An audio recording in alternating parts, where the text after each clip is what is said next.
Hey everyone, welcome to the Insights segment of the Eye Care Marketing Insights, Innovation, and Impact live broadcast series with my new friend and wonderful guest, Dr. Stacey Gonzales.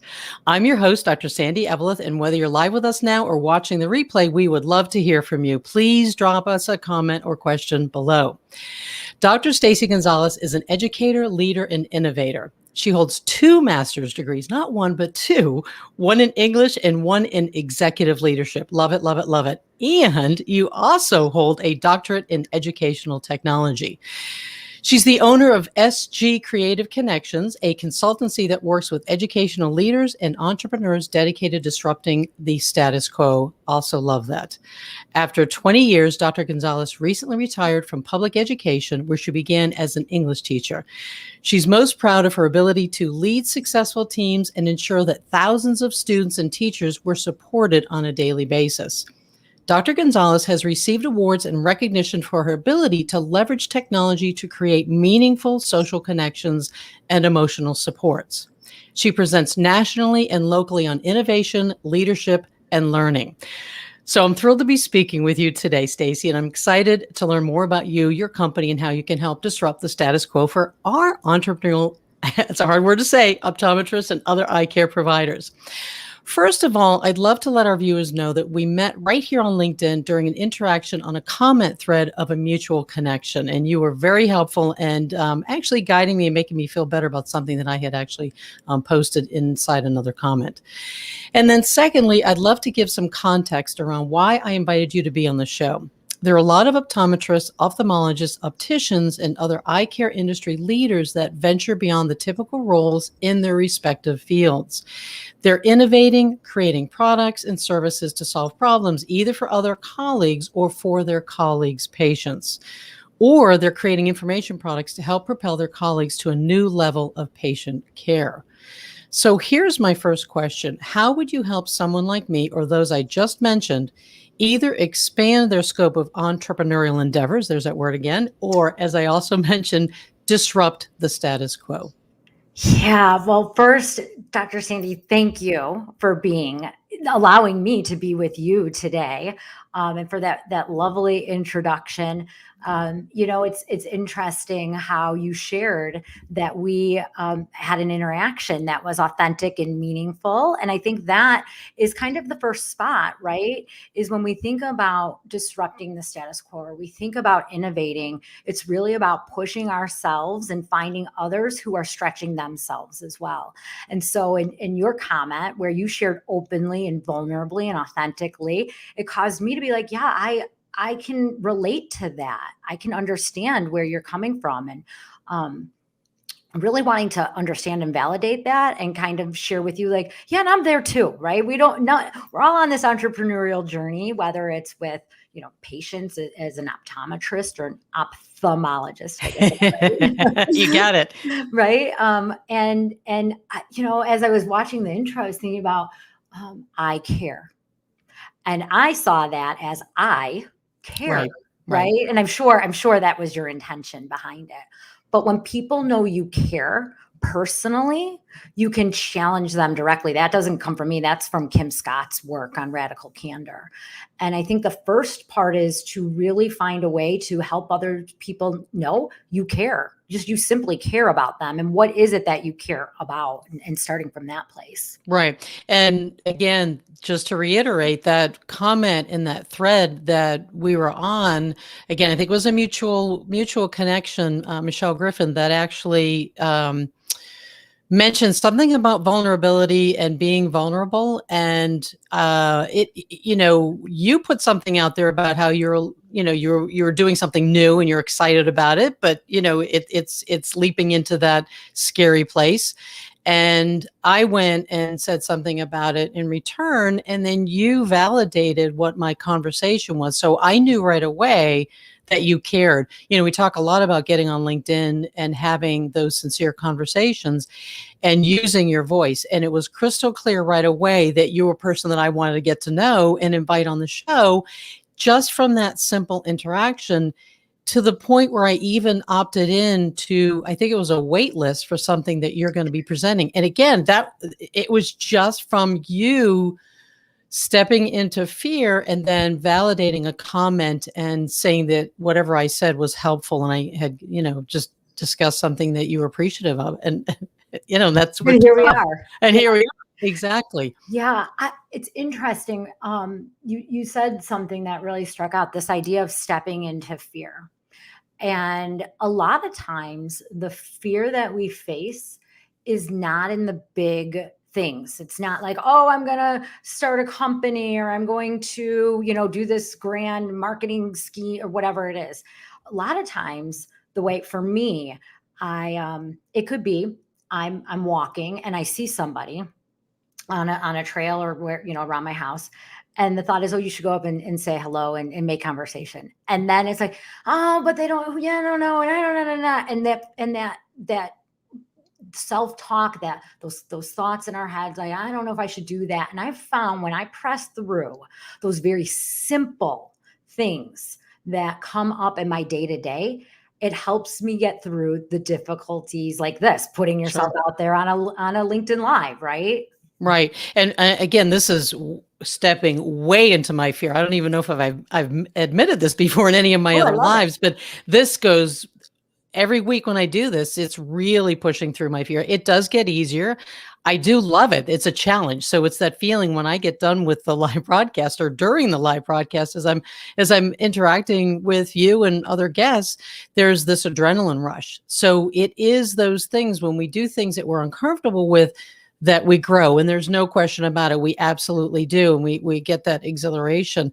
But it's, a whole other thing that I used to do is something called making all the right connections. And you were talking about, this self-talk that we do, this negative self-talk. And I had a podcast where I would talk to different guests and ask how, they made a specific connection that change their life, or give me some advice in making connections or how making connections can change your life. And one of the big things that one of my guests said was to just smile when someone's approaching you. Just smile, and it's amazing what that will open up. And just to use that as an exercise one day as you're going out there, get rid of some of that self-talk you just mentioned, but also smile and be a little bit more welcoming and open. There's that whole thing of stranger danger, but on the other hand, I remember reading something that when, we teach our kids about stranger danger, that they lose the ability to have intuition when there may really be some stranger danger if everybody is considered a stranger. So that's for another whole talk. But tell me, either building on that or tell me again, I do put out courses. I am doing these interviews to educate my own niche, the eye care industry. Tell me how, or give me some advice in what you would say for me about, disrupting the status quo, or how do you work with someone like me, or someone else in the industry that's interested in working with you?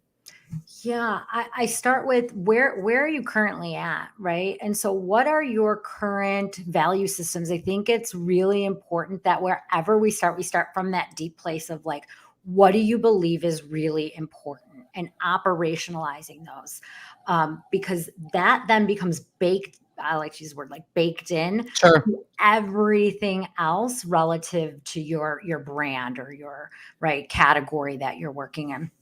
So for me, for example, one of the things for me is like, I know it's communication, integrity, and trust. Right. Those are my 3 core values, and I've operationalized them. I've whiteboarded out what they mean in certain situations. I'm like, how was my communication in that experience with that person? So really starting from that place of what are the values? Like that is for me where I really like to start with someone when I'm working with them. That's the foundation. That's the foundation. And they also provide a really good level set. So as you kind of go down a pathway and you're like, well, use your example. I want to start a podcast. Okay, let's go back to the values. Where does that fall in line with your why, with what you're trying to accomplish, and how do you want to then use this platform, this idea that you have to be able to really put out the values that you want to create out there. Because one of the things, and I'm going to go on record saying this, for me, it's not so much about the thing. The thing is not as important whether it's, and I don't mean that in any disparaging way, whether it's eye care, whether it's education, whether it's a checkbook cover, a product that you're making. It's not Right. about the thing, but it's about how do we think about that and what do we hope that our customers, our clients receive from that. Right. And I would imagine as you're rooting that out, even though it's not about the thing, you might find out that the goals that they have that are aligning with their values, you might find out that that thing that they want to do might not make any sense at all. So you're probably helping them say, no, no, no, no. How about we try this and see if it's a better fit? Because I know a lot of people try to, certainly they want to help their community. For me, it's educating the eye care industry, just giving them as much information as I can about marketing, because that's where my heart is. I look at different platforms and try to figure out where it makes sense for me, and that gives you that consistency piece. Is it consistent with your values? And will you be consistent with putting out that content and doing whatever it is to reach your goals? So it both, number one, helps you align with that. It also helps you get rid of, wasting time on things that just don't make any sense for you. Yeah, and allowing yourself to try things. There's so many things that I've tried or I've put out, and they, have made connections with people like you, but they weren't the things that were long term going to be systemic as a part of my business. But I still look back and as I reflect, think I'm really glad I did that. Had I not tried that, I wouldn't have gotten to here. Right. Sure, absolutely. No, that makes sense. Yeah, those things are important. And sometimes when we're just starting out, especially, it's not clear and it's not supposed to be, because you've never been there before. You've never Right. done that before. How would you know why? Like if you were doing something that you knew what all of it was, that what's the point of that? Right. Right. So I'm even it's trying it. really, Sure. yeah. Sure.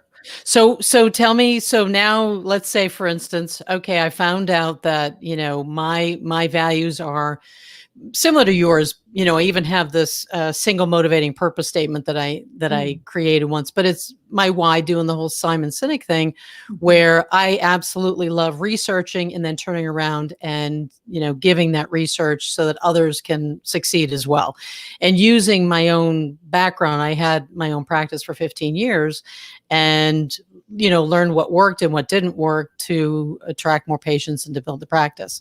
So I love all aspects of content creation, of marketing, and of just, teaching others what I learned from my own experience, sort of that reporter. I'm one step ahead of them.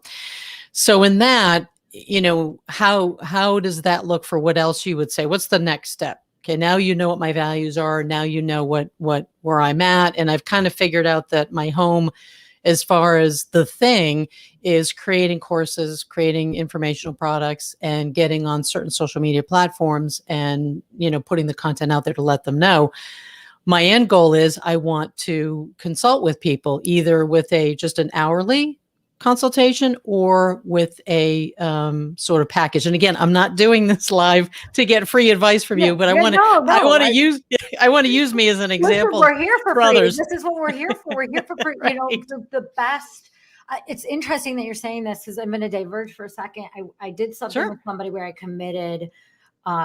This is real. This is real life, right? I committed for 30 days as like a trial, and then we talked through it, and he sent me something, and I'm like, oh, I don't like, because the 30 days ended, and so I'm like, I don't know. Like I felt like I needed to give that. And so he sent me some money. And I was like, I don't know if I even want to take this, because I feel like, does that take away from what I wanted to give? Right. Sure. Which is the ultimate point. But to your question, where do you go next? I think that's so individual. Sure. And, and we talk about a lot of, you've heard it from Stephen Covey, the end in mind, right? So what's the hope and the end vision? And really starting small, like, where do you want to be in a week? Where do you want to be in 3 months? Where do you want to be in a year? And the closer you are, right, from today. So right now, today, I can project out with some accuracy the next 3 weeks, the next month, the next 3 months. a little bit better. The next year, the next 2 years, right, gets a little bit cloudier. Sure. And then kind of always reevaluating. So about every 3 months, right, we have to reevaluate where are we at relative to those specific goals that you have. And I Sure. think those goals that you come up with only reside inside of you, right? As the creator, you talked about being a creator, Sure.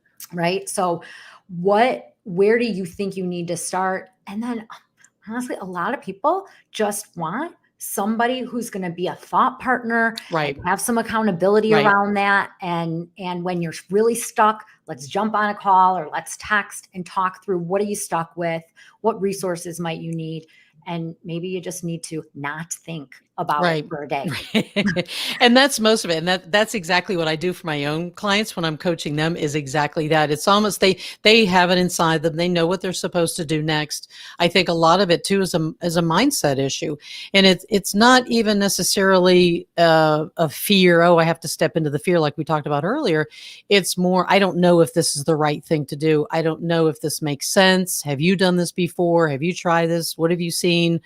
Or just sort of compiling their thoughts, because especially I think a lot of us entrepreneurs, we have a little bit of an attention deficit and shiny object syndrome, itis, I guess is how we could say it. And it's, we're kind of all over the place. So I think as a coach, and I'm sure you do this for your clients as well, it's corralling those thoughts, getting it down, as you said, operationalizing it so that it's more structured. It's in a framework. It's so easy to do that for others, but sometimes for ourselves, it's a little bit tricky.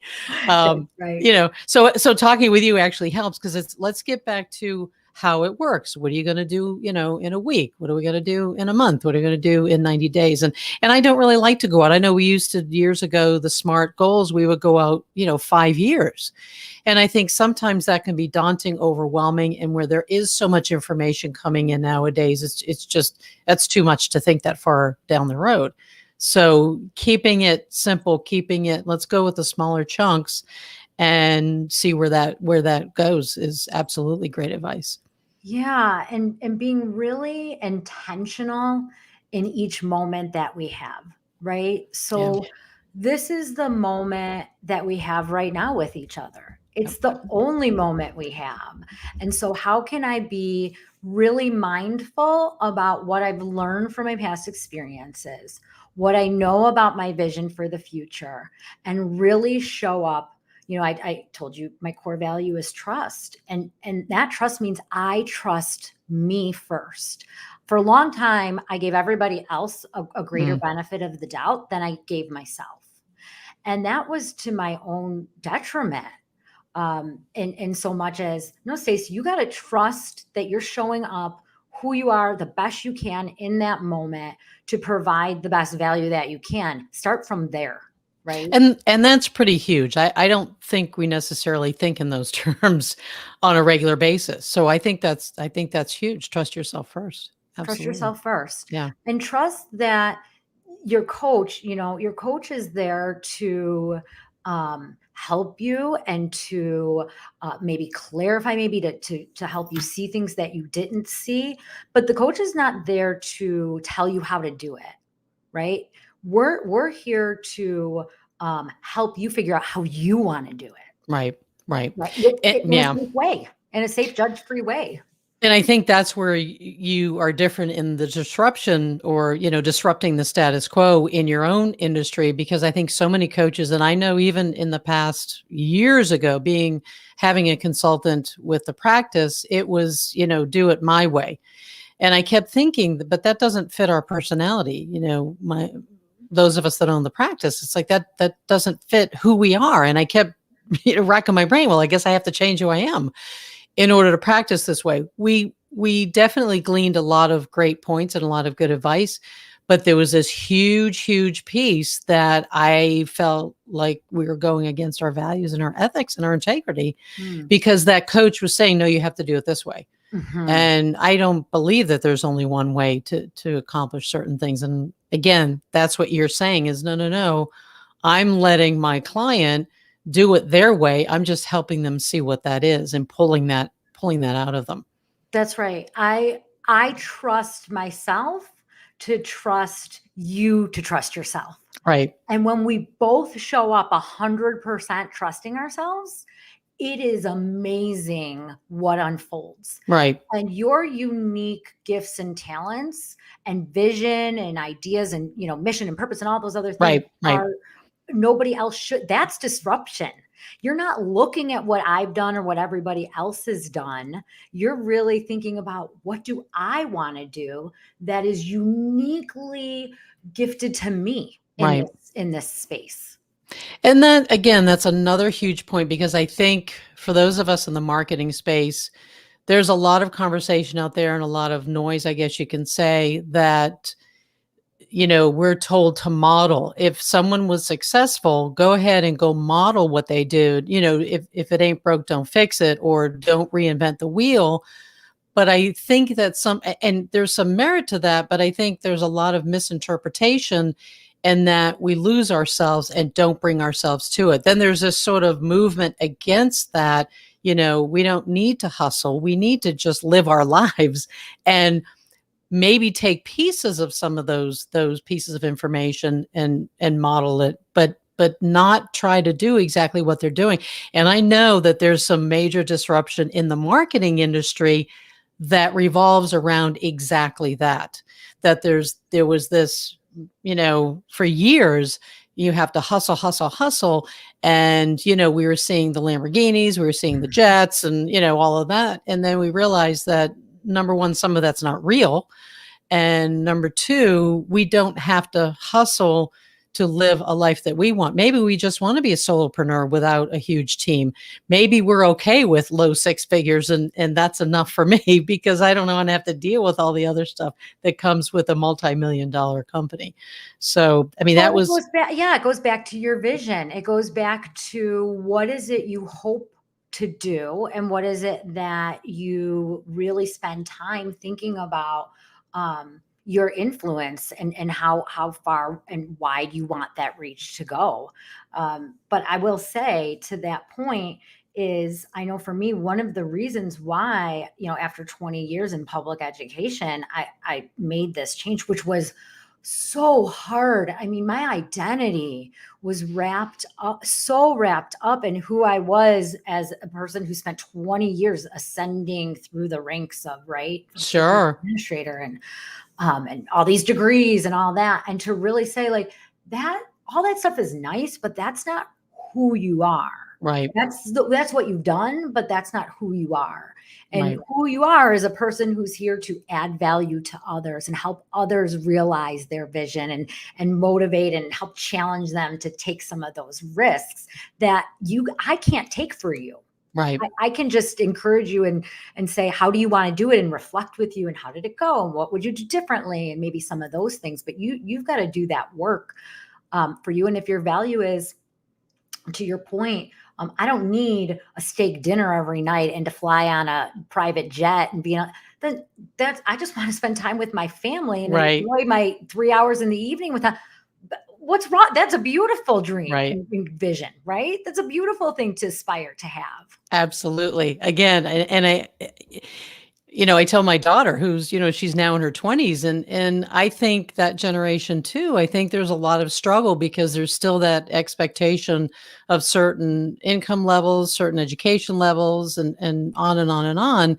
And, I've seen a lot of people her age that really struggle with it. And it breaks my heart because, I would have thought that the paradigm would start to shift, that, our generation would have started to shift that. And that's not happening. There's still certain drive, that some of it good, some of it, I don't know, I don't know if it, I just feel like it should shift. I think it should change. Yeah, and it starts with us, right? We have to let go of comparative culture. That's right. Right. We have to let go of, performative actions and, those types of things that genuinely do not serve us well. They actually hold us back. And so that's what, I have a 21-year-old and 18-year-old as well. And they're muddling through these years. Yeah. And, that's okay, because you're not going to have it figured out. Nobody's Right. got it figured out. So muddle away. Right. But hopefully they understand that the muddling is good because Yes. I think, with the advent of social media, the downside of social media is that comparison, it's tenfold, 10x because Totally. of that. They're looking at that. And of course, we all know that that's the 5% of our perfect lives are being presented on social media, and all the other messy stuff as being human doesn't necessarily get shown on social media. So all of a sudden these expectations just, it's tough. And I think it's part of why the coaching business and consulting business has boomed. We need that. We need someone to say, hey, what you're doing is okay. Mhm. And it is what you're supposed to be doing. And again, getting back to the values, that's when, I talk about courses and whatnot, and that becomes module 0, mindset and values and being able to bring all of that out. For years myself, I'm in my 50s, and it, there was this thought that when I got into a certain career, that was it. I wasn't allowed to look anywhere else, kind of like what you went through. Yes. I've got these Yeah. degrees, I've got Yep. this, and Yep. and it wasn't until a friend, and I'm saying I was in my career probably 20 years, and I started talking about getting into opening up this other business, and she finally just said, well, why not? That's right. Why not you? That was my best coaching advice I ever got. It was a slap across the head. So, well, why can't you do it? And it was as though someone just absolutely opened up not just a window, but a door. And, it was amazing. And sure enough, shortly thereafter, I opened up my digital marketing company. So it's just we feel like we have to get permission. And I think for women, that seems to be more of an issue. So, Yeah, we have to give ourselves permission. And that's to the point that you talked about with the Academic Rebel newsletter. That's what you signed up for. Sure. And that was a connection I made on LinkedIn, similarly to you and I, real, genuine, authentic in the comments. Dr. Ashley Fico and then I had her on my podcast. And then today we're working on our Sunday, our newsletter launches on Sunday. So we're looking back at our post. I'm like, oh my gosh, that was 5 months ago. Yeah. And look at now what we have relative to this structure and a newsletter. And I don't know, I think today there were like 70 people signed up. We're like, That's oh my awesome. gosh, 70 people signed up. And we haven't even put it's not even there yet. It's not even there yet, right? And so, yay. And having a thought partner, right? That's to your point about the coaching. I often say, and I'm a big fan of both. I'm a big fan of having a therapist and a big fan Sure. of having a coach. Because I think a therapist helps you unpack your past and understand your patterns of behavior that are in your way. Right. And a coach helps you plan and visualize your future without those patterns that awesome. tripped you up in the past. And so I think that's a really, for me, at least I found that's been a really smart way to think about how to move forward. Absolutely. And I 1000% agree with that. That's fantastic. I like the way that you put it, though, how that fits and how they work together. What's the name? Tell me again and I signed up for it, but tell me the name of the newsletter too. I want to throw that up here for everybody. Yeah, it's Academic Rebels. So it's just love it. See that's why I like it so much. It's newsletter.academicrebels.com. All right, so it's Academic Rebels, and let me go ahead and put the actual say it again, Academic Rebels. It's newsletter.academicrebels.com. And look, I can paste it into the chat with you. You can. Look at that. Isn't that great? Yeah, this is so we fun. just love it. We love it, right? We love StreamYard. Well, and love you guys. I spent a lot of time on the name of my business, which really was this idea of the heart of it is connecting people to ideas and people to people, right? And so, and in creative ways, in unique and creative ways. And so it's been fun how that's just manifesting before my eyes. And, as we're talking and these creative connections, even with us and the Academic Rebels and stuff, it's just really cool to see. Well, that's also, I have it in a lot of different places that according to Malcolm Gladwell's definition, I'm a connector and a maven, and you just defined it: connect people to people and people to information, or people to Yes. resources. So yeah, I'm absolutely love And that's that. So probably why we so naturally yep, connected, because we yep, both come from that same disposition inside. absolutely. So tell me a little bit about Academic Rebels. What kind of content are you going to have in that? Yeah, so we've got some reflections about what does it mean to use your voice, really kind of focusing in to your point about how do you use your voice in a way that innovates and shakes up the status quo. We're highlighting rebels, so we're finding Love it. people who, just everybody knows the big names, right? We can say the Brene Browns or the whomever you aspire, the Seth Godins, the you mentioned uh, you just mentioned Malcolm Gladwell, and Malcolm yeah, Gladwell, right? We sure, know who those are, but who are the people that are like me and you, right. that in the day to day are really in our worlds and in our space and in our sphere of influence, are really trying to kind of push the envelope and shake up the status quo. And so highlighting those individuals. That's awesome, because then those that read your newsletter can connect with them and share their information, and maybe elevate them a little bit, get that voice out there. I don't know if this is something you can speak to, but there's some big disruptions in the eye care industry, namely, of course, when COVID hit. Most optometrists, unless they were providing emergency care, actually had to close down for a couple of months, and learned about telemedicine. It was always hovering Mhm. and kind of hanging over there. So that's a big thing. And a lot of them got on board with it, which is smart. I'm always thinking, keep looking to the future. What is the disruptors? What are coming our way? There's that. There's insurance, vision insurance. That's always been sort of a disruptor in the industry.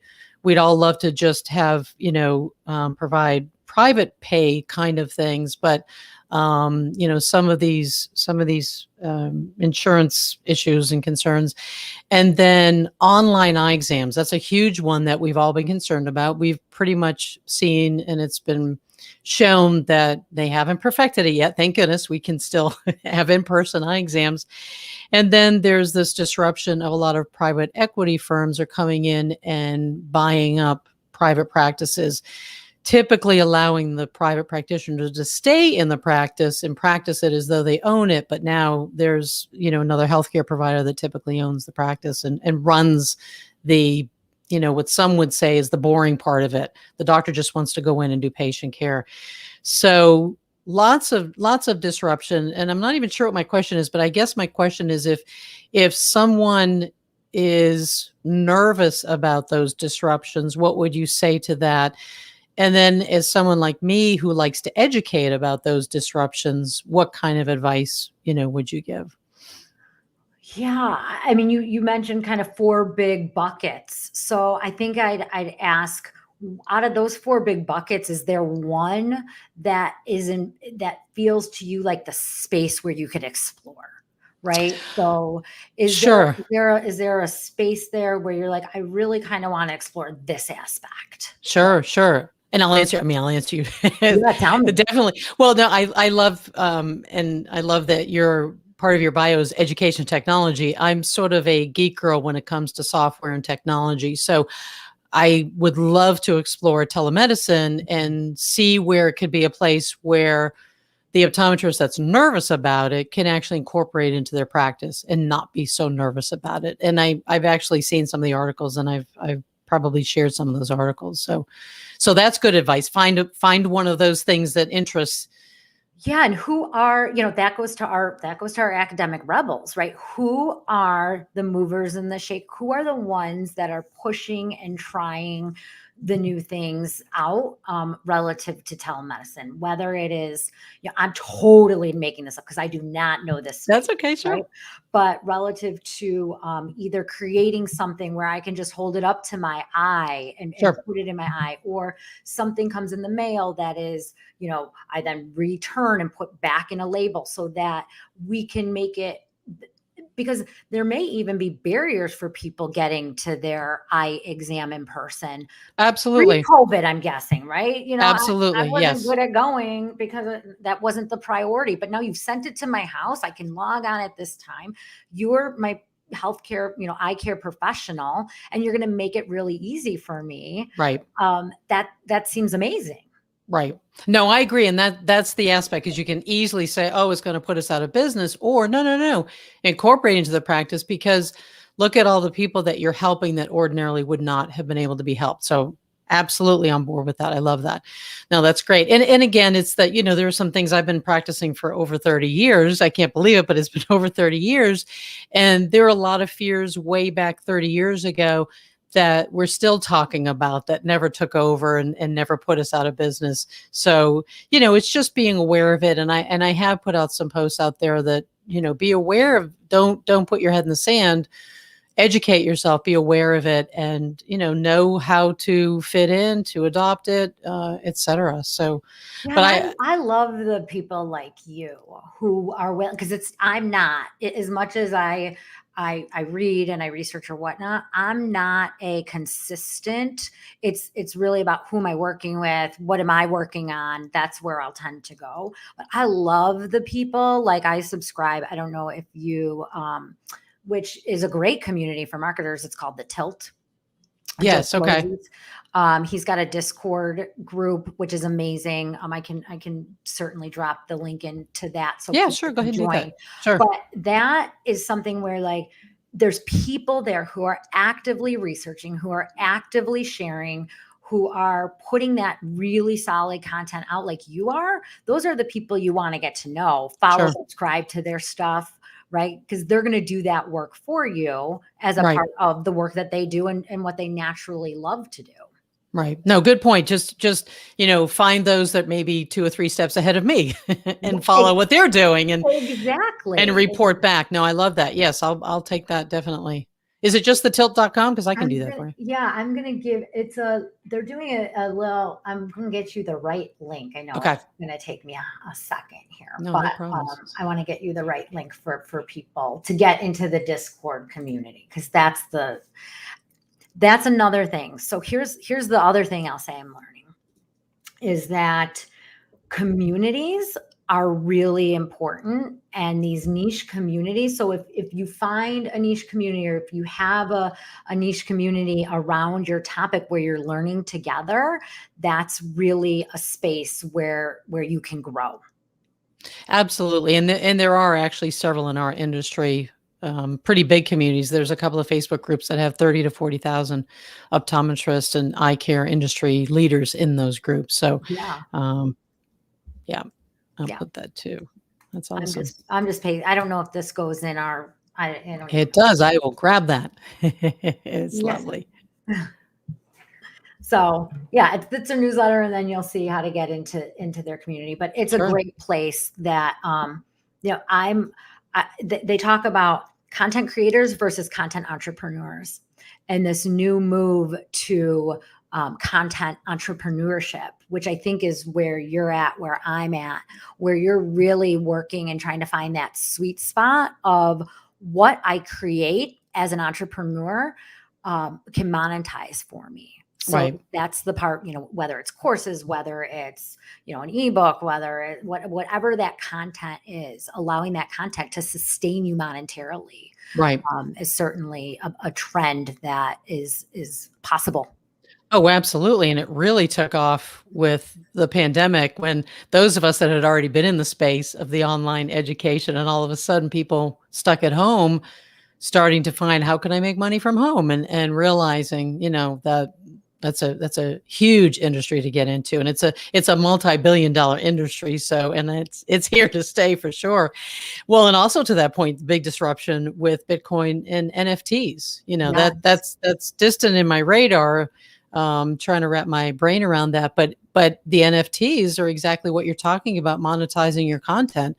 That's sort of the epitome of that. Besides the other stuff that we knew about, the creating courses and things like that, there's that whole industry, which is fascinating. Absolutely. Yeah. Let me add to that. So what I think the Tilt is doing that's really powerful and really smart is they are using I call it like a 2.5, if we're in 2.0 right now, and 3.0 is where we're headed in the web or in crypto, whatever you want to call it. We're Sure. kind of in this 2.5 space where they're using social tokens. And Right. the tokens have a value and are tied to actual and I don't understand how it all works. And I don't No, even, it's it's right? confusing to say the least, but It's confusing, but it's also, I don't want to say I'm a futurist. I wouldn't consider myself a right. futurist, but I remember 10 years ago lying in bed with my husband and being like, I don't know why, but I think we need to purchase this Bitcoin. And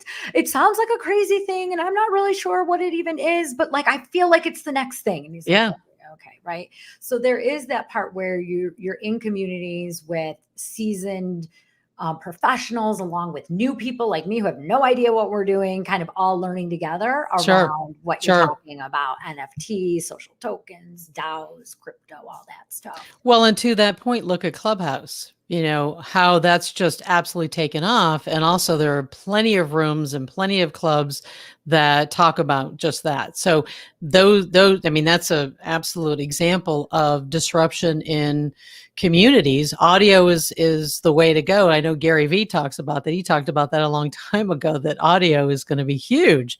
So, that's a place where communities are certainly developing around topics, just like you mentioned.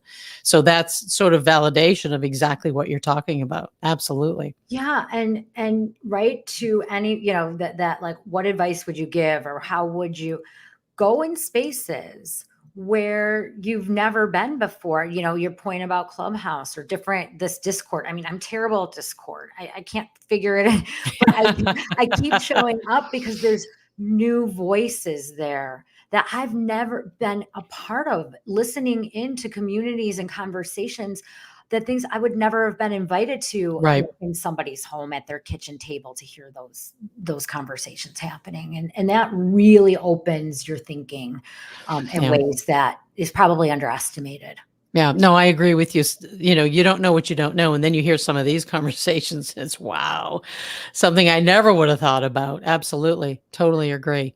Yeah, that's you remind me of a question I like to ask clients, which is, what don't you know about this?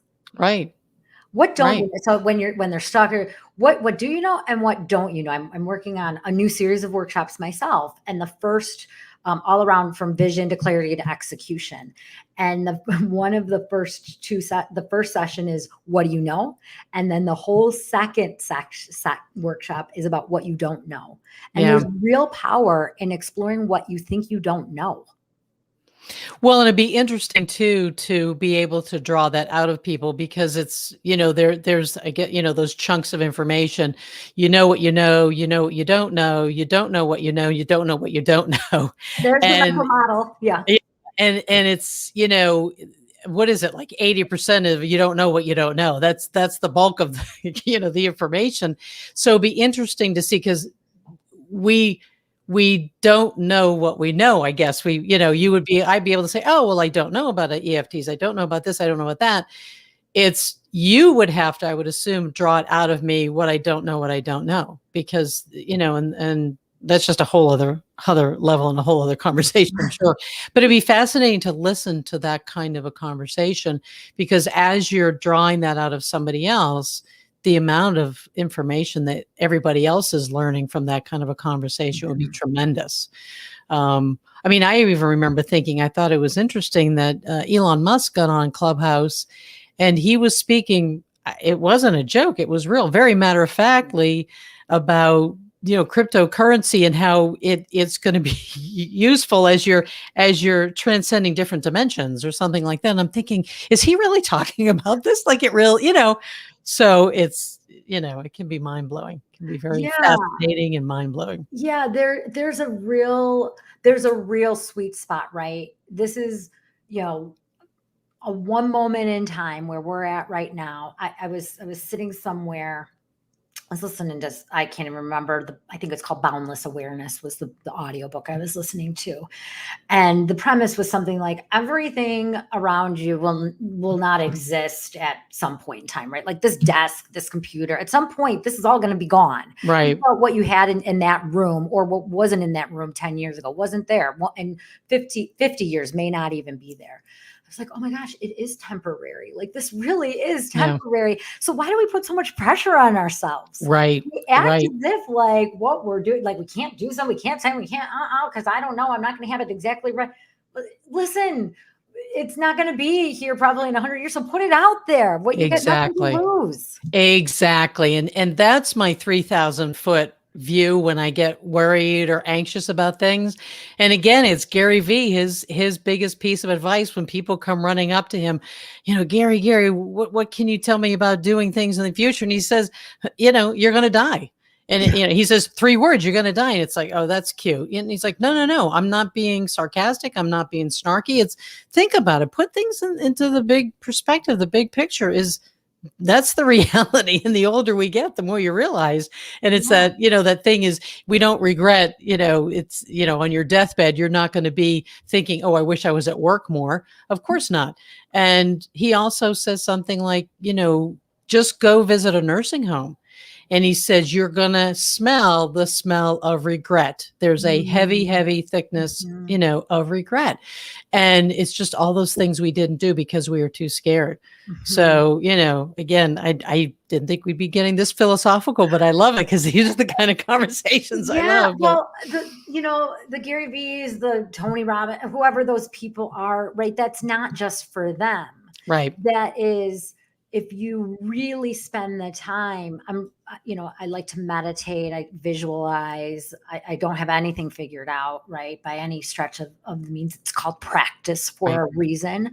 But if you truly live from the place of how do you want to feel on your deathbed, what do you imagine that looking like literally spending an hour imagining your last breath and who's around you and what you feel and then living today and forward from there, that's a pretty powerful way to live. It's huge. It's absolutely huge. Yes. I'll take us right to the metaverse if you ask. I mean, I don't know what to tell you. I love it. I mean, and I am a futurist. I do tend to spend, the older I get, I do tend to spend, I turn around and look back and get a little melancholy about, years gone by, but I absolutely love talking about, how are things going to be in the future. And I think this is the time, you said you're in 50, I'm 46. This is I feel like for women, this is our time. Yeah. We have, as Gen Xers, we have spent our time helicoptering our kids, raising our kids, way different than we were raised. Absolutely. A complete paradigm shift. Trying to do both, trying to have our career and our children simultaneously, which you're always giving up one. And so now as we're kind of getting, I feel as women are getting to this spot where their children are older and now it's my time now. And I'm going to do what I want to do for me and not in a selfish way, but in a way of like, I have a lot left to give. And so you guys, I've given you kids this and I've given the husband that and now it's what do I have here to give? And so I think we're going to be seeing even more women, in their mid 40s, mid 50s, mid 60s, really coming up and being the next real innovators and disruptors. Oh, I agree. I absolutely agree. And I know there's a lot of people out there saying the same thing. So that feels like it's validation. And, and I think about old paradigms with thinking about retirement and all this. I'm thinking, it's that story. If you do what you love, you never work a day in your life. I'm not going to retire if I, absolutely love what I'm doing. I may travel a little bit more, but it's just, there's just so much more ahead. There's absolutely so much more ahead. I absolutely agree. Gosh, this has been fun. The time went by so fast. And You're just a gem. You're just Well, a thank real, you. sweet, easygoing. I mean, anybody would be smart to work with you, and I think they'd receive a lot of help and support. So Well, for you sure. are so sweet to say that, and I absolutely back at you. I absolutely feel the same way, for sure, for sure. Is there anything else that we might not have talked about that you'd like to bring up or leave us with, or anything at all that you can think of? Something I might not have asked you that you wished I've asked you? I think just a reminder to take that, when you get that little like, oh, maybe I should say, or I don't know, just do it, and just Yeah. allow yourself that little bit of risk it takes, because I promise you won't be disappointed.